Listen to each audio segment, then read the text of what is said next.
Hey there, hunters! Back again with another video. Today I would like to talk about Ignite and damage over time scaling.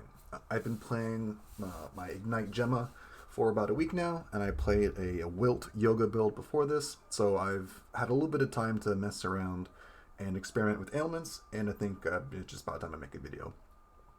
So Ignites are an ailment that deal fire damage over time. If you go here, fire damage for 4 seconds based on base ignite damage, and you get additional affliction scaling. So to deal ignite damage, you have to have base damage, right? You might commonly see items like this, add 25 base ignite damage, or this is a pretty low tier mod, or I guess tier 2. But so you have to add damage to your ailments for them to be able to do damage. Now, in terms of Ignite, there are some more efficient ways to add damage than this. For example, this gun, King Lionheart's Ambition, adds 40% of physical damage from the main hand to base Ignite damage per stack of Agility Blessing. Now, I have 11 Agility Blessings, so this comes out to be around 3,600 base Ignite damage compared to the 25 you would see here. And then Gemma also has a hero trait called Fusion Body, where at maximum energy, ignites inflicted by spell skills add 100% of the skill's cold damage to base ignite damage. So I am playing with Ice Lances, and so these are going to be adding about 700-ish damage to base ignites. I'm not sure if the amount that's added is modified by supports or by any scaling at all. If it is, that makes it even more insane. If it's not, it's still very, very strong. So if you were, trying to play an Ignite build without sources like this, then your Knights are going to be feeling much more flaccid. Now, Reap is actually I think the critical part for what makes Ignite builds really good. Reap takes the potential damage over time for a certain period and then applies it instantly. Now, our build is able to use Reap Purification, which settles basically the rest. Reap is normally 20%, but then Reap Purification basically settles the entire potential damage that a dot would apply.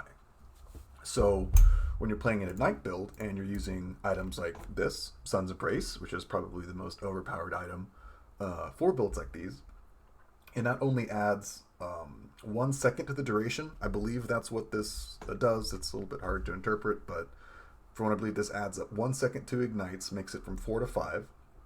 And then you also apply an additional stack of Ignite. So that's basically, doubling, if not tripling your damage, because you're now able to reap twice as much Ignite damage.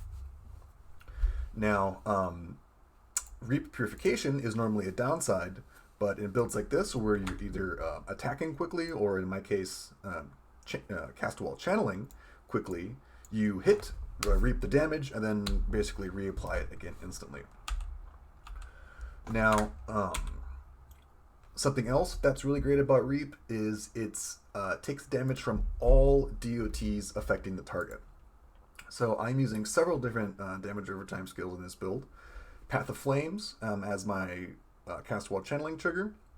This, of course, has 90% less damage from precise cast wall channeling, but it's still a decent amount of damage to be added.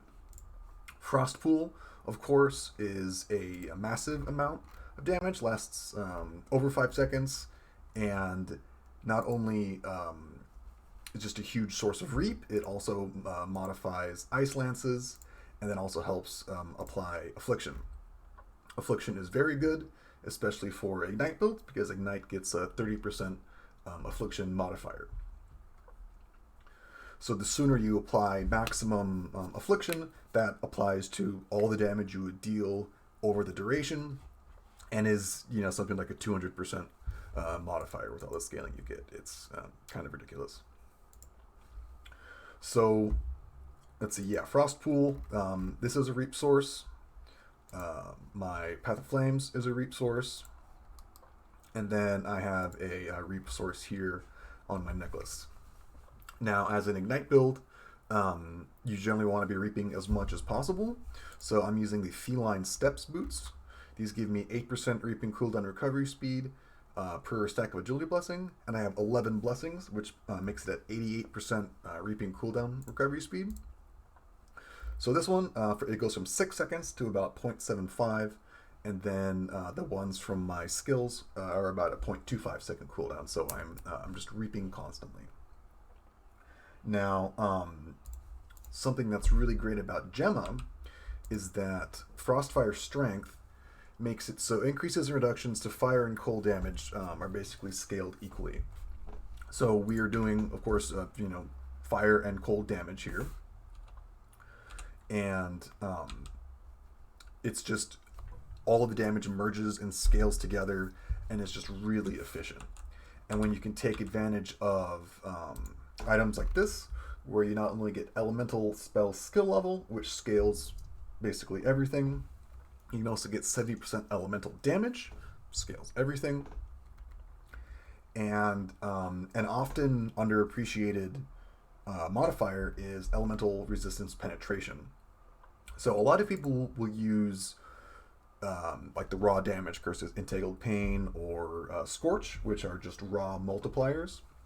But I'm opting to use Elemental Destruction, not only because this benefits from the skill or the elemental skill levels, but elemental resistance penetration is really good the juicier maps that you're doing. When mobs are having 100% extra res, when I'm able to shred through 85-90% of that, it's really strong. So I'm getting about 21.5% here, another 36% here, and then these gloves give 30% total penetration when I'm clearing. So when you hit with fire, cold, and lightning, you get negative 10% penetration for 3 seconds. So I'm getting cold damage from my main skill, fire damage from this ring, and then lightning damage from this ring. So I'm shredding 30% resistances. That applies to both my ignites, as well as my frost pool and my path of flames.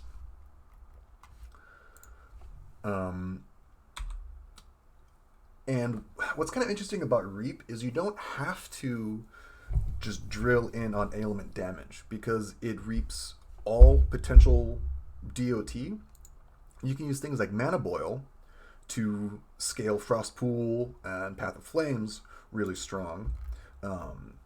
Mana Boil gives a base 15%, but then if you use supports like these and have extra energy charges from Warlock, you can almost double the effectiveness. So this is about 30% additional spell damage, which flows through and just adds to the total reap damage at the end.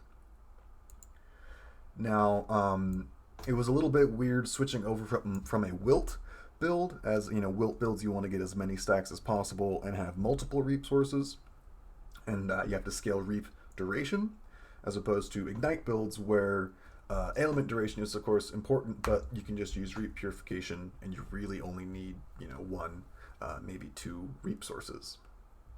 But being able to just overlap all of the different dots while clearing, Flame Imbue is actually a really strong addition to this build, because it's just so strong for clear. So you kill a mob, instantly there's more damage under it. That damage is still reaped. Any mobs that aren't dead are probably still having ignites proliferated onto them from up here at Plague. So they already have the ignites on them. The new flame pool opens up beneath. That reaps, so you get the fire damage from the pool as well as the remaining ignite damage for just really strong trash cleanup. Overall, I think there are several different ways you could scale this. I'm opting for reap purification on belt, and then going the agility stacking route with Druid. But there's one skill, or one hero to Starfire, I believe it's called? Yeah, Starfire, where it gives you an additional ignite and I believe more damage. That's something you could get on belt, perhaps, or change around this third one. You don't necessarily have to invest as heavily into agility blessings as I do, but I just think it's kind of an interesting way, and Druid is not used very often, so it's kind of fun to just use different things. So this is really just for the spell-based Ignite builds. Attack-based guys are going to probably want to go into a slightly different direction. You're not going to be going Druid. You're definitely going to be going Warlord or Psychic or something like that. But Gemma is just really great for the fusion body. This is one of my favorite just hero talents in the game. This is a really fun character. I'm almost 96. Once I'm 96, I'll do some more boss killing, make a few videos about that. This is definitely my favorite build that I've made so far. It might be the only build I ever end up playing. It's just so strong, so fast, so smooth. You do trade out a little bit of damage for the ability to just attack while moving, and I'd say that's worth it. So stay tuned.